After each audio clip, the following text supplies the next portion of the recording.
പോകാം. ഇവിടെ കുറച്ച് കുട്ടികളൊക്കെ ക്ലീൻ ചെയ്യുന്നുണ്ട്. ബാക്കി എല്ലാവർക്കും പോകും.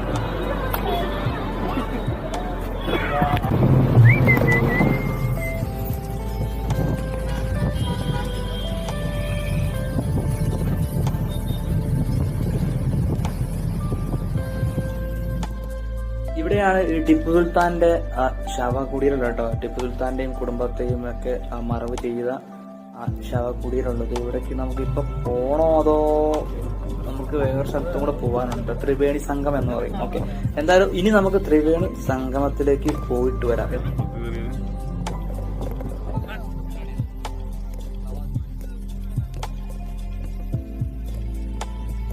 ഇവിടെ ഈ വഴിയോരങ്ങളിൽ ഒരുപാട് കച്ചവടക്കാരെ കാണാം കേട്ടോ. ഇത് ഈ ലോക്കലായിട്ട് ചെയ്യുന്ന ആളുകളാണ്.